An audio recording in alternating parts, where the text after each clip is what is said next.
Big Apple Blitz with Anthony Rivardo and Matt O'Leary.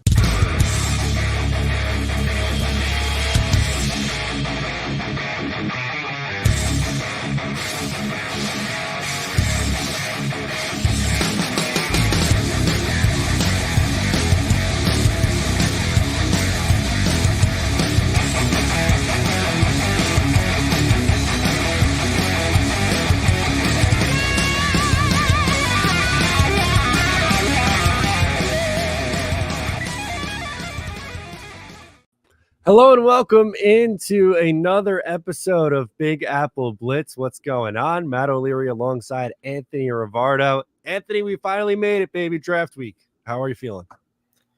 Man, I'm feeling good. Finally, we are here. All of the talk, the speculation, the rumors, all the nonsense is going to come to an end this weekend, and I just can't wait for it to finally kick off the upcoming NFL draft. It's going to be a big one for both the Jets and the Giants. Pivotal seasons forthcoming for Robert Saleh and Brian Dable. So big-time draft coming up this week, and I just can't wait for it. Absolutely. Both the Jets and the Giants have picks inside the top 10. So going to be very busy, obviously covering all things New York Jets and New York Giants this week, and figured we go through some draft storylines, and then we'll hit you with a mock draft in the second half of the episode. Really looking forward to that. But wanted to get this thing started with a rumor that's starting to pick up some legs, it feels like, with the Jets first preferring a weapon at pick number 10 rather than an offensive lineman, which is fine. We've talked about that being, a realistic option for the Jets. But even going a little bit further, Rich Cimini of ESPN saying that the Jets might, in fact, actually prefer a wide receiver, which is big because they've been linked to Brock Bowers the most, and they're the favorite to land Brock Bowers on night one of the NFL draft. So figured we'd start there and just kind of dive into what that would mean for this Jets team.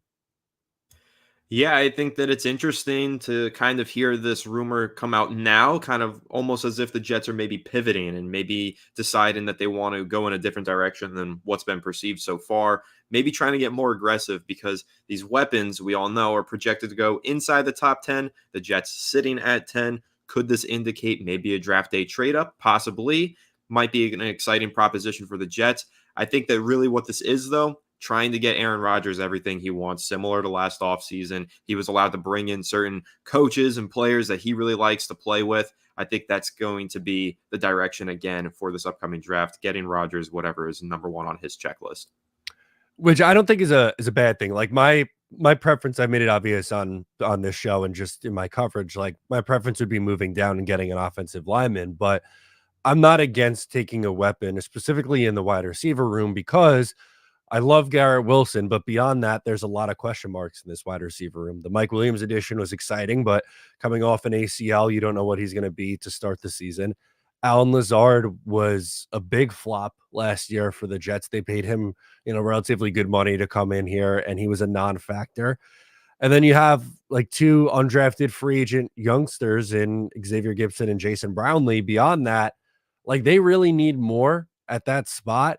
And you can make a case that adding a big-time wide receiver in this draft, we'll say just one of the top three guys, would be huge. And there's different variables or instances of how they can go about doing it.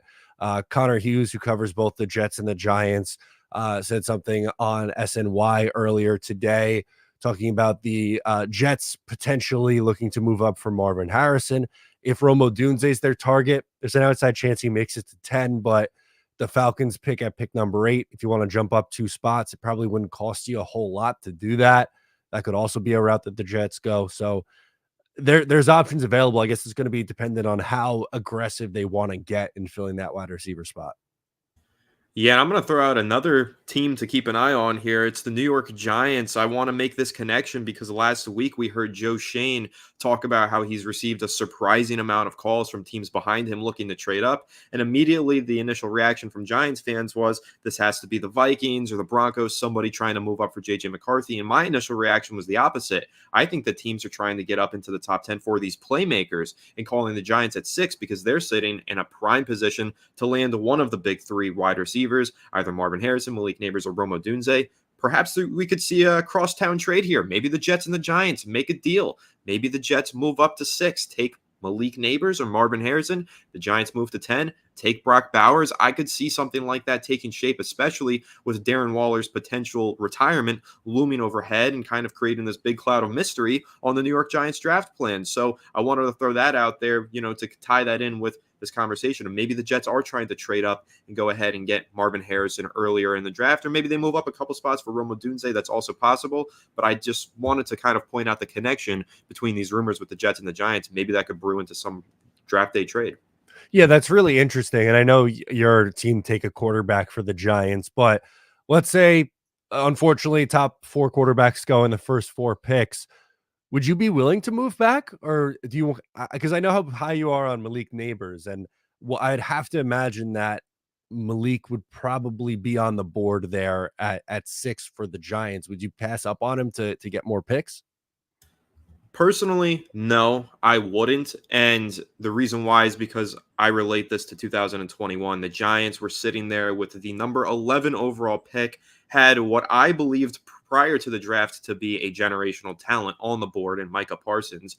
So far, I've been proven correct about that. He's been an all-pro to start his NFL career. The Giants could have drafted him. They traded down instead. He falls into the lap of a division rival, and now he's an absolute superstar for the Dallas Cowboys. I'm not letting something like that happen again if I'm the New York Giants. I know that was a completely different regime. That was Dave Gettleman. We've got Joe Shane now. But even still, lesson learned, when you've got a prospect on the board that you think is going to be an absolute stud, like an all-pro blue-chip talent, just take him. Don't get too cute. This isn't a team that can afford to pass up on blue chip talent, in my opinion. We need stars, and we don't have any right now. So I would just go ahead and take the potential superstar Malik Neighbors. But yes, of course, you can make the argument to trade down, receive an absolute haul of draft picks, and flesh out the roster further. But me personally, blue chip prospect on the board, that's what I'm taking.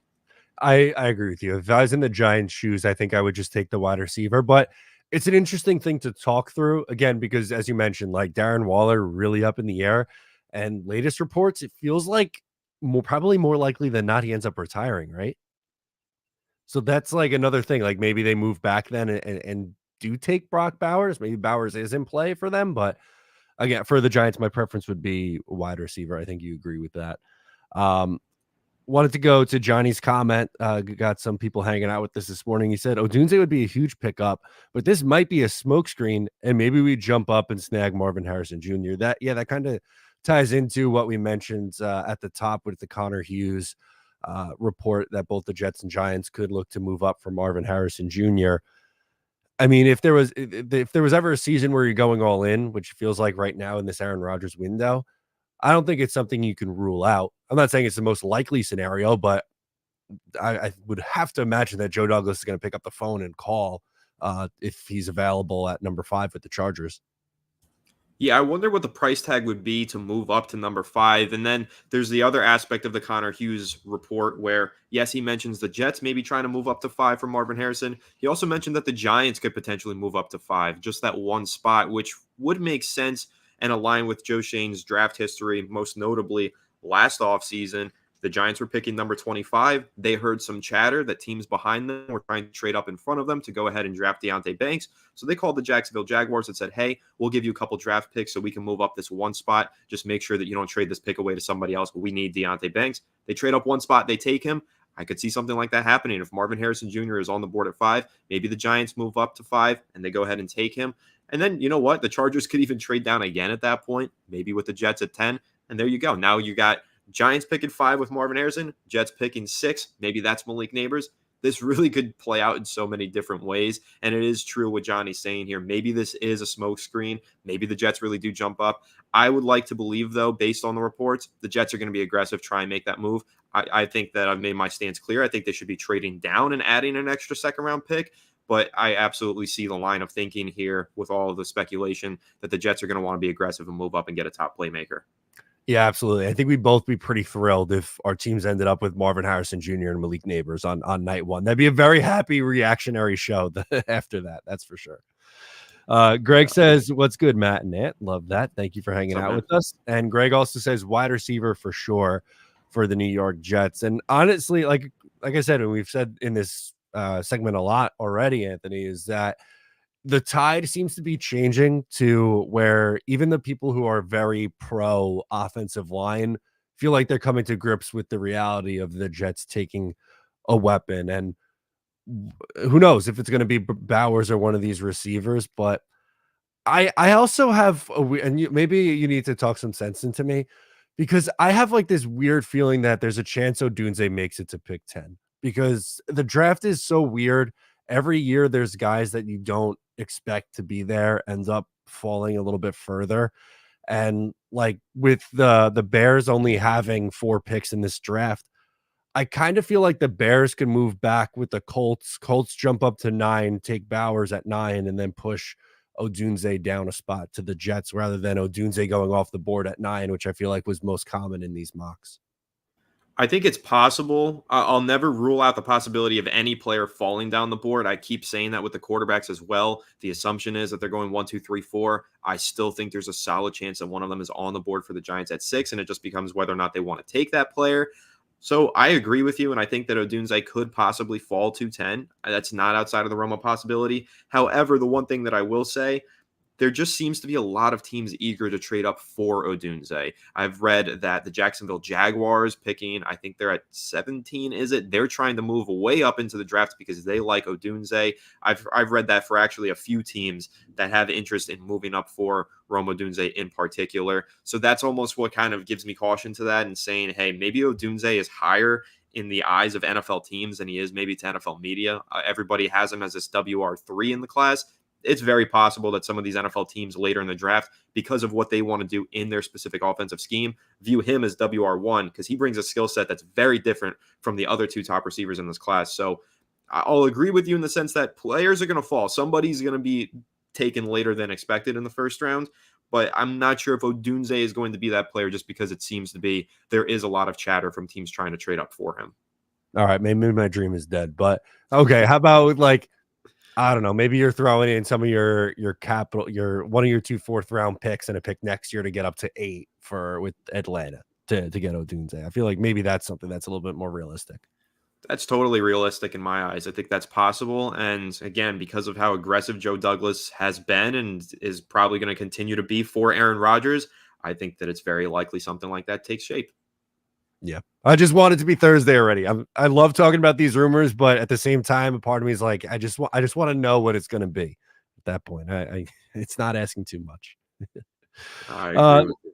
let's get into our Giants story of the day before we do a little mock drafting on this episode. So, Giants feel like they've been meeting with and discussing some day 2 offensive linemen. It seems obvious at this point that they're not going to go offensive line in round 1, but still a position that they could use some depth at. Let's talk through some of the names to keep an eye on and guys that they've met with. Yeah, so they met with Patrick Paul, and I was reading this morning actually that Patrick Paul is expected to go earlier than most boards have him in terms of the media. I think that it was actually a quote from Patrick Paul himself, offensive tackle out of Houston, to clarify. He said something along the lines of, "I've been told I'm going on Thursday night, so you guys can expect to see me then," which I thought was really interesting to see a prospect say something like that. But he's someone that's going to go early. Maybe it's day 2, though. Maybe he does fall to 47 for the Giants. Really, though, my main takeaway with the Giants meeting with Patrick Paul and Jordan Morgan as well out of Arizona, they're doing more work than I initially expected them to do researching day 2 offensive linemen, because I felt like with the amount of assets that the Giants have poured into their offensive line over the last 2 years, they'd probably cool it on the linemen and maybe wait until day 3 to take one. But we haven't heard a ton about the meeting with day 3 offensive line prospects. Only one that I can really remember is that Washington tackle. I think Rosengarten is his name. Outside of that, it's been a lot of day 2 guys that they keep meeting with on the offensive line, and they seem very interested in maybe taking a lineman much earlier than I expect them to. So I think that's something to definitely take away and keep an eye on once we get into the second day of the draft. Yeah, I was gonna say, and even you called out Rosengarten, and that's someone who I think he's kind of rising. It wouldn't surprise me if he ends up as a day 2 guy now. He was, I think, maybe originally looked like a 4th-round guy, but if he went in the 2nd round, I don't think that would surprise me. But that's another name. Patrick Paul in the 1st round would be wild to me. Like that feels really, really early, especially like, I don't know. I like Tyler Guyton and guys in that tier, and even probably Jordan Morgan out of Arizona more than I would rather. Like Patrick Paul seems like a very high variance player that I wouldn't be comfortable taking that high. No, I'd agree with you on that one. And here's the quote. I just found it from Patrick Paul himself. It says, quote, "A lot of teams have way different draft boards than the public mock drafts. Expect to see me late Thursday," end quote. So very eye-opening for a prospect to come out and say that, feel so confident that he's going in the first round when so many public boards have him in like round 3. But the NFL draft, it's a wonky event. You know, you can never really predict these things. And one of the names that you just mentioned there as well, Jordan Morgan, he also met with the New York Giants recently. That's a player that I would really like them to take on day 2 if they're going to go offensive line. But just in general, I'm not crazy about the idea of going offensive line on day 2. I think this is a day 3 need for the Giants. And I know that might be shocking to say because they let up 50 or 85 sacks last season. And we know how bad this offensive line has been for years. But to me, there is still young, talented depth on this roster on the offensive line. It's not about adding more. It's about developing the talent that you have. And that's what the Giants have failed at in recent years. So I'm almost against the Giants taking an offensive lineman with a premium pick in every regard. Yeah. So what position would you prefer them pivot to? Obviously, it feels like quarterback or wide receiver in round 1. Feels like what most people think. But then what's the play then for those day 2 picks? Yeah. So if quarterback or wide receiver is selected in the first round, then on day 2, I'm going corner. I think that that is a huge area of need for the New York Giants. And this is one of those beautiful situations where area of need meets draft talent because day 2 cornerbacks, there's a lot of them in this draft. There are a lot of talented cornerbacks who will be available when the Giants are on the clock at number 47 and at number 70. Take advantage. This is a big position of need. There's talent on the board. Go ahead and target one of those talents. I think that's a necessity for the Giants. Outside of cornerback, yes, I guess you can talk about offensive line, but really, I think keep loading up on weapons. You know, add a tight end, add a wide receiver. Maybe you take 2 wide receivers in the first 3 rounds. It's such a loaded draft class at the position. Why not? Just go for it. And yeah, I mean, eventually you do get into offensive line as being one of those positions of need, but even defensive line is one that I would put ahead. I know that might sound crazy to some Giants fans because you've got Thibodeau on the edge, you've got Brian Burns on the edge, and of course you have Dexter Lawrence on the interior. But it's not just Dexter Lawrence on the interior. Who's playing alongside him? I think the Giants still need to find a second starter on the interior of their defensive line. And I look at guys like Chris Jenkins out of Michigan as a potential day 2 pick for the Giants. A lot of defensive linemen, though, in particular, with that 47th overall pick and the 70th overall pick, makes sense for the Giants if they want to bolster that unit on day 2. I got a prediction for you for day 2 for the New York Giants. Right? Semi-local product. Max Melton out of Rutgers, New York Giant. Your thoughts?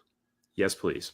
Absolutely. Yeah, I would love it. Incredibly fast. I think it was a 4.39 40, if Yep. I'm not mistaken, which is just unbelievably fast. Would be a really nice running mate with Deonte Banks over the next few years. Yeah, dude, he's an athlete. And I was actually discussing that recently on an episode of Fireside Giants with a guest that we had.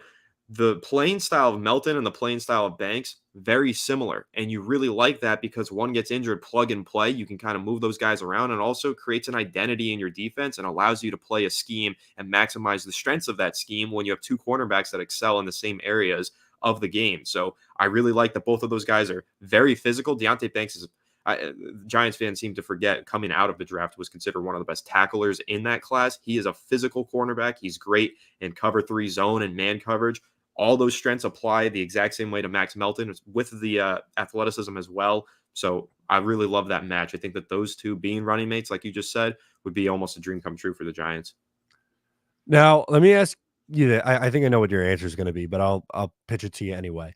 If let's say the board falls, the 4 quarterbacks go in the first 5 picks in whatever order, the Giants are on the clock at 6, and they end up taking a receiver.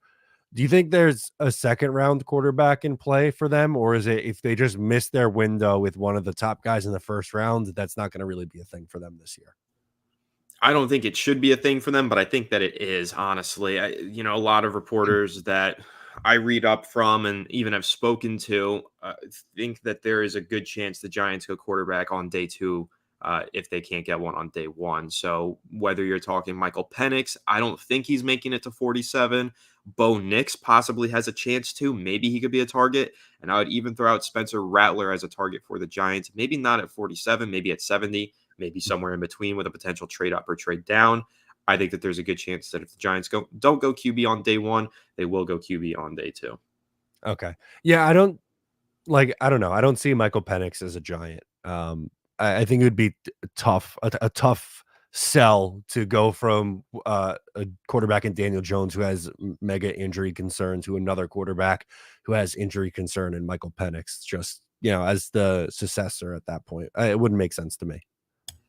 I agree with you, but there is a lot of talent to Michael Penix, and it's just tough to tell. The Giants did a lot of work on him. Like, they had him in for dinners and meetings, then they had an additional meeting. So they seem to really like him as a prospect. And the injury history does concern me pretty greatly. I don't know how you move on from Daniel Jones due to injuries to go for an injury prone quarterback. So I agree with you on that end, but maybe they're looking at the potential upside and ability to play from the pocket and throw the ball downfield and saying, hey, if anything, we can win more games in 2024 with Michael Penix under center instead of Daniel Jones, and maybe that's kind of the approach they take. All right, there we go. Back to the comments here. Tony, the GM, chimes in. First says, it seems like top of the draft is extremely offensive heavy. A lot of great defenders will be available late first and second round. I totally agree with this, by the way. Like, I think, first 10 picks, 9, if not more, are going to be on the offensive side of the ball, pushing some really talented defenders down the board. And then follows it up with Bo Nix will be worse than Zach Wilson. Do we agree with that quarterback eval, Anthony? It's tough to say. Bo Nix, I don't think has really proven, despite playing 6 years of college football, he hasn't proven anything. It's like he's such an interesting case study of how do you go through that much college football, but really never turn it loose and show off what kind of talent you have based on all the offenses that he played in. They really masked his weaknesses and only catered to his strengths, and it was a lot of manufactured stuff. So honestly, you could tell me Bo Nix is going to be 10 times better than Zach Wilson or 10 times worse, and I'll say, you know what? Either one of those has a pretty realistic chance of being true. You know what? He just seems so boring as a prospect to me. Like, Yeah. I don't know. I think the Mac Jones comparison, I think, is maybe a little bit more appropriate than a Zach Wilson because there's nothing like really high end that he does. We know, like, Zach Wilson obviously whiffed, but there was some traits that he showed in college where you're like, okay, like there's some athleticism, a big arm, and put the ball down the field, but just didn't work out. Like, Nix never does any of that stuff. No, I agree with you. And Nix doesn't have the arm that Zach Wilson had, to be fair. I mean, to be fair to Zach Wilson, he didn't pan out. He wasn't a good player, but he had an arm. And if you want to even throw back to that infamous pro day pass, rolling left and bombing it to the right, that takes some good arm strength to make a throw like that, even if it is in shorts and underwear in front of scouts on a pro day. I don't even think Bo Nix can do it. So, you got to give at least a little bit of credit to Zach Wilson for that. This is true. Lawrence chimes in with his thoughts saying, I think the Jets saw how good AVT has been recovering, and both Moses and Smith came for voluntary stuff as well as knowing the wide receiver doesn't have real talent and some not even competent like Lazard. So kind of going back to like all the changes they made on the offensive line through free agency, they feel like they're good there, but need more at the weapon. And while I think there's some legit concern about the durability of this line, on paper it's a good offensive line, and on paper the wide receiver room isn't really as good. No, I agree, and I think this is a good point made by Lawrence. I didn't even think of the fact that these teams had their voluntary workouts just last week, started getting these guys in the building right ahead of the NFL draft. Maybe it did reshape their focus and reshift their priorities, and kind of just seeing what you have in front of you tells you, actually, maybe we shouldn't be going tight end. Maybe we should be going wide receiver. I think that's a really good point made by Lawrence. Before we get into our mock draft, I have to ask, have you seen the new Broncos uniforms that came out today? I have not. Did they just They are horrendous. I'm going to show them on the screen. We're going to get our live reaction to it. I don't think the Broncos had very good uniforms to begin with, but this is going to be one of those 5 years and done, because I don't know what this is, but it is absolutely horrendous. The numbers are the perforated, like the Lions did, weird font, and then On the helmet, I don't know if you can make it out. It says 5280, which is how many feet they are off the ground in elevation. Yeah, I usually try not to be negative. I'm usually more open-minded when it comes to uniforms in general. Not with these. I have to agree with you. These are not good looking. I think these are pretty ugly. Yeah, Wow. not the best. We get the sunset orange, they're calling it. The sleeve is maybe the only thing that's a little cool because it kind of looks like a mountain. But the rest of these uniforms, gonna be honest, oh, the white is really bad. Oh, What that is this helmet though? This I don't helmet is so it's the helmet is what really ruins it for me. yeah, the 5280. And then but like what is that on the back too? I don't like it. Not a fan. Not a fan of the new uniforms. I think they're changing it in 5 years. Yeah, on uniforms though, on that discussion, how about you see the rumors of what the Giants' new alternates could look like? I'm not sure if you saw that one. Yeah, let's pull that up. Yeah. Giants alternates. They're going real old school with these guys. Oh yeah, 1932 we're going. Okay. So Giants Nation did like a mock-up for it. I don't know if this we're talking. Yep.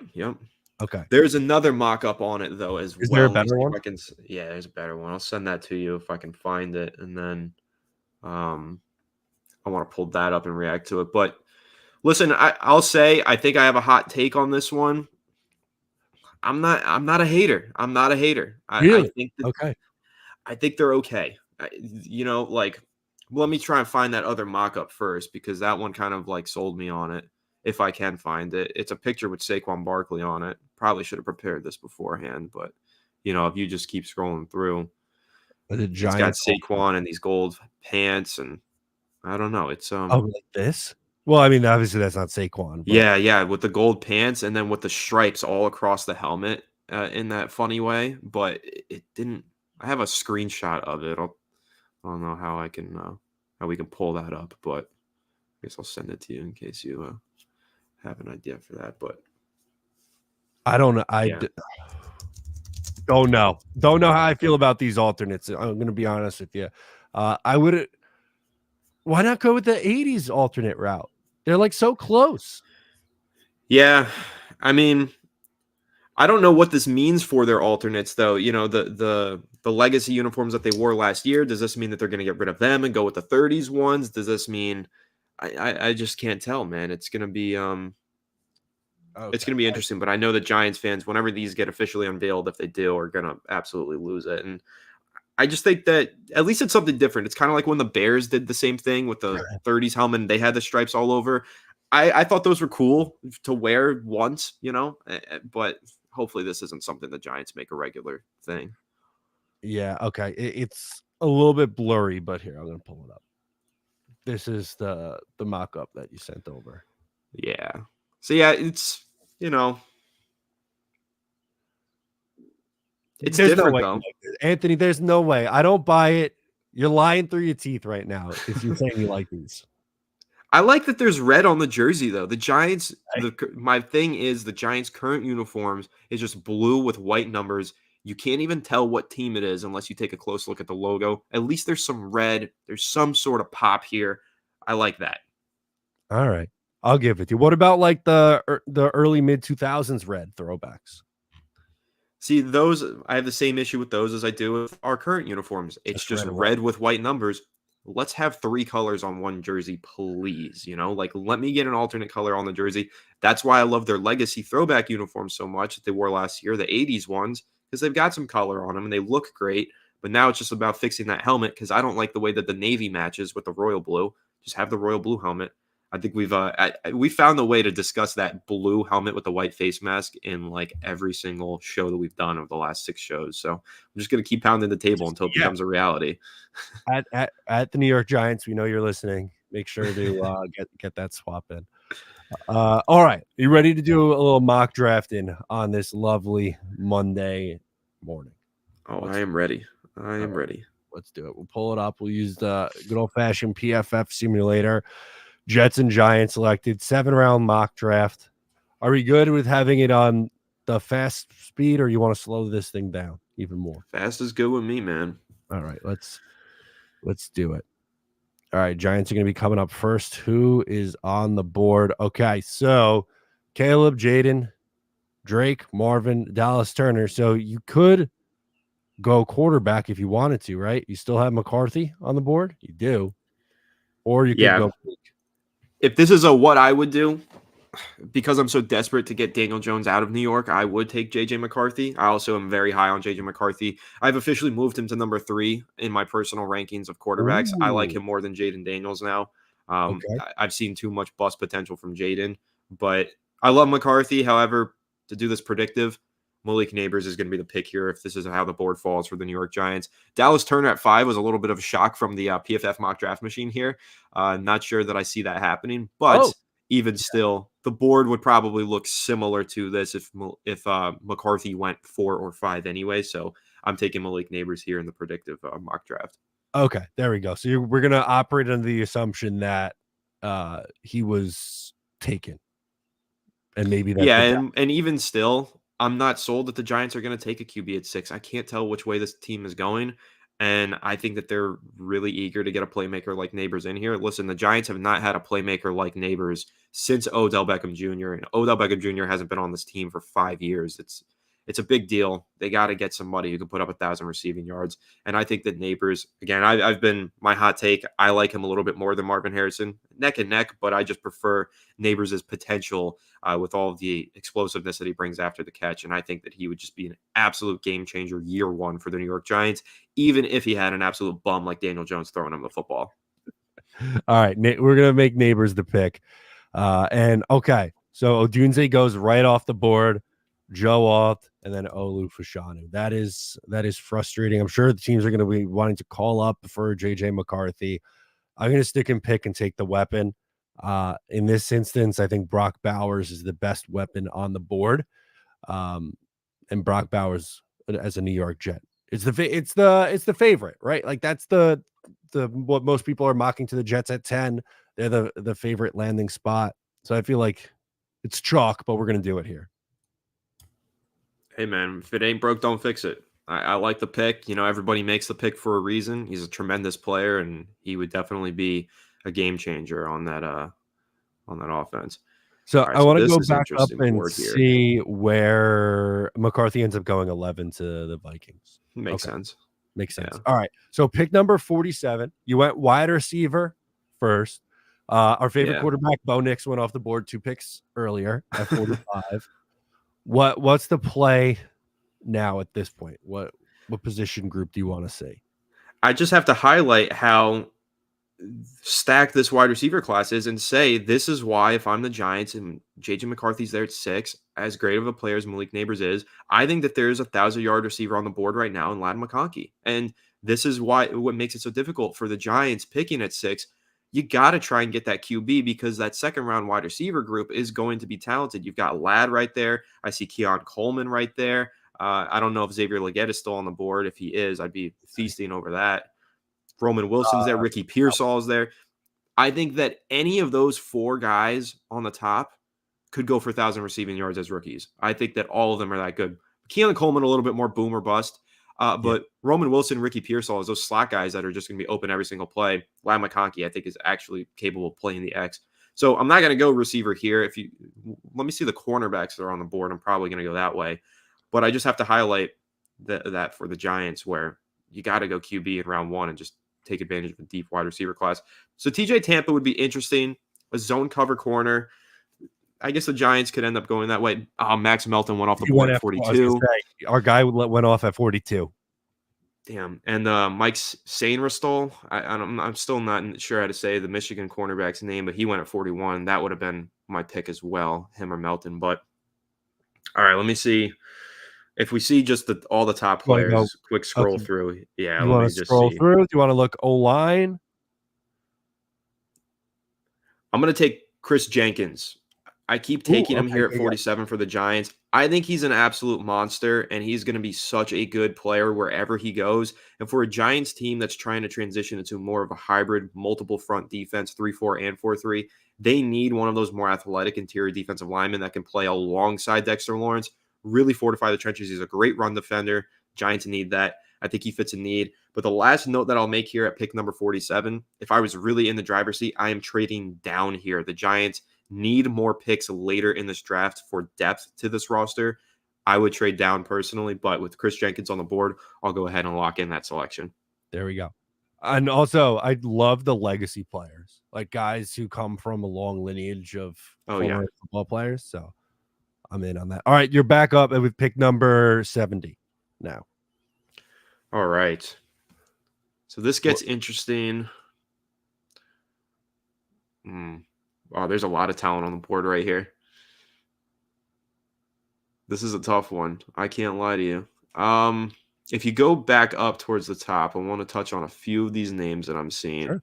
First of all, look at this wide receiver class. This is why I love the wide receivers in the first round, but I'm going to sort it. Jermaine Burton is someone that I think is going to far exceed the expectations of where he's drafted, because he's going to go later due to personality concerns, the same way that a bunch of receivers in the NFL have in the past. I mean, if you want to go Stephon Diggs, Tyreek Hill, even DK Metcalf, there was questions about his PEDs. All those guys end up outperforming where they get drafted. If Burton keeps his head on straight, he is a first-round talent in this class. But again, this is why I'm saying the Giants taking receiver in the first round, as exciting as it would be, might be irresponsible. But I'm going to go ahead and take a quarterback here, unfortunately. I don't want to, but I have to go ahead and take Spencer Rattler. It's not the choice that I would like to see. Again, quarterback is the first-round pick or bust for me if I'm the Giants. But with Rattler, at least you know that there is enough upside to project him as an eventual starter in the NFL, and the Giants need that. So I would be okay taking that pick. Okay, there you go. I like that. So that's one that makes a lot of sense. I'm looking at some of the names that just came off the board here at the top of round 3. Christian Haynes, guard out of Connecticut, is an interesting one. I want to take a look. So Jets went with weapon in the first round in Brock Bowers. I want to take a look at some of the offensive linemen. Okay, so honestly, the name that's jumping out to me is Pooney out of Kansas because the versatility. You can play guard or you can play tackle. He's a little bit on the smaller side, which scares me slightly. But again, with the Jets going for it in this window, they have 2 tackles who are on the older side. But Pooney could come in and be your swing tackle. But if there's an injury on the interior to either Elijah Vera Tucker or John Simpson, I also think Pooney could come in and play in that instance. So I think I'm going to go offensive lineman, and he jumps out the most to me in this spot. Yeah, I like the points you make there about Pooney's versatility and ability to play in more than one spot. But I also really do like Blake Fisher. I think everybody points to, of course, Notre Dame offensive tackle Joe Alt. Not enough talk about Blake Fisher being a really good right tackle who should be able to step into the NFL and be a starter rather quickly. So deep tackle class as well. Same points that we made at wide receiver. Absolutely. So get this thing continuing to roll through. Giants on the clock, 107. What are we feeling? Yeah, this is a tough one because I'd like to go tight end here as we discussed Darren Waller's potential retirement. I really like Ben Sinnott, but I also really like the idea of Christian Mahogany because these Boston College guards that you take on day 3 just somehow always pan it out into being solid starters. So you know what? Screw it. I think that I'm going to take I've gone the Ben Sinnott direction many times in my mock drafts. I'm going to go with Mahogany here. I know we were talking about I don't want to take an offensive lineman early, but now you're on day 3 here with pick 107. I think that this is early and late enough to feel comfortable taking a developmental guy. And again, I'll bank on Christian Mahogany, good pass protecting guard here as my selection. Hopefully he becomes a starter for me one day. Okay, there you go. So now Jets on the clock, pick 111.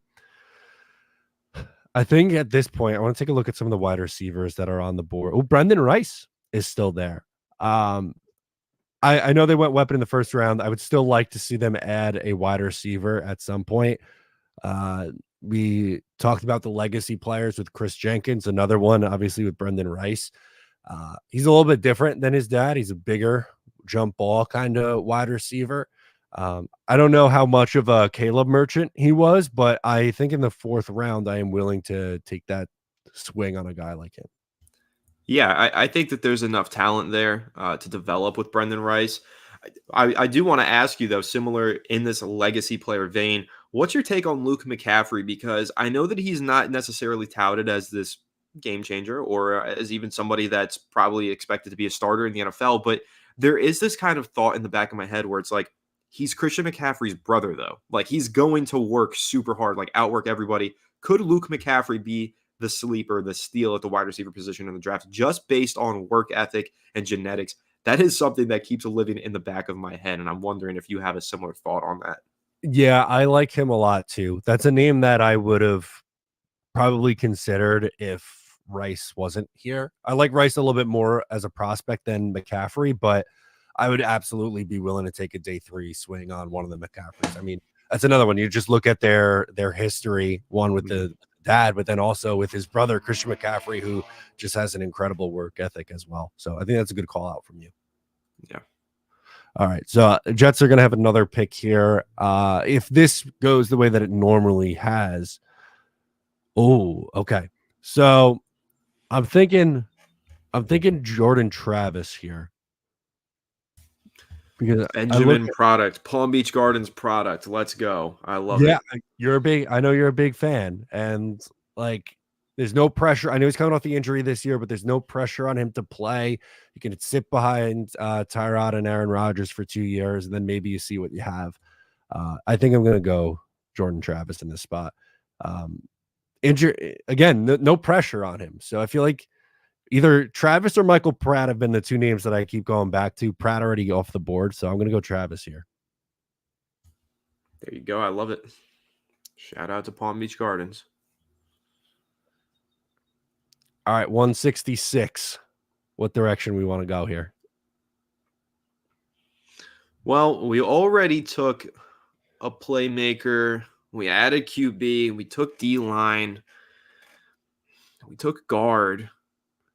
I could go tight end here with Dallin Holker or Jaheim Bell. I like Holker. I think he's a pretty solid player, but I'm still curious to see what corners are available just because it's something that needs to be addressed. I like Pritchett.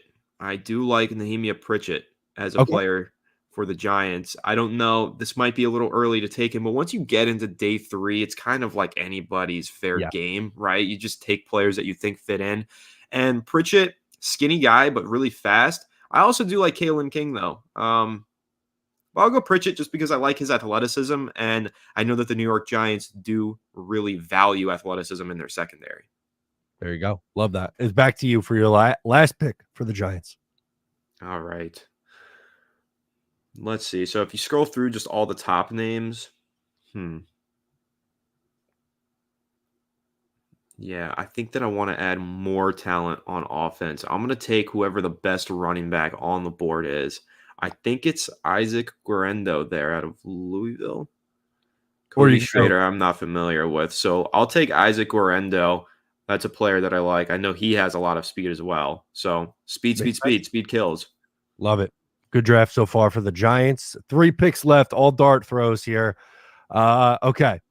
So haven't gone the safety route yet, which I feel like is something that they're going to have to do. I could wait to 256 or 257 to do that. Also, let me look at interior defensive line we haven't touched on. Logan Lee. Oh, McKinley Jackson's a name that jumps out to me. I think he was a Senior Bowl guy, McKinley Jackson. So that would make sense because the Jets and their defensive coordinator were down there specifically at the Senior Bowl. So I'm going to take McKinley Jackson. Interior defensive line, sneaky need. They have Quinnen Williams, obviously, but beyond that, Javon Kinlaw is on a 1-year deal. Solomon Thomas is on a 1-year deal. Leaky Fotu's on a 1-year deal. So I'm going to take McKinley. Yeah, feeling the same way for the Giants. Defensive line, sneaky need, something that just needs more long-term depth. But that's something that you could find on day 2 or day 3 usually, especially on the interior. Agreed. Actually, I was reading recently the hit rate on like second round defensive linemen is extremely high. So, it makes me feel even more comfortable with Chris Jenkins in the second round. Perfect. All right. Last two picks in the draft. You got to work in a Mr. Irrelevant pick here, too. Omar Brown still on the clock. Safety out of Nebraska, or Kenny Logan Jr. Those are two very popular mock draft names to the New York Jets. I'll go Omar Brown here. And then last pick in the draft, got to find a stud somewhere. Let's scroll this thing down a little bit. You know what? I'm gonna take Mayan Williams. I'm gonna go a bowling ball running back to complement Brees Hall and Izzy Abanikanda. They could just sign a veteran running back, but I'll have them take a late swing on one of these guys as well. I like it. Okay, so let's take a look. They're gonna grade how we did so far. I wonder if are they gonna split it? Yeah, they do split it. Okay, so here's a look. Nice. A+ for Neighbors, B+ for Chris Jenkins, Spencer Rattler, B+, A- for Christian Mahogany, Pritchett gets a B- and a C for Guarendo, but overall A-. So they put you in top 74 of New York Giants mock drafts. Look at that. Good work.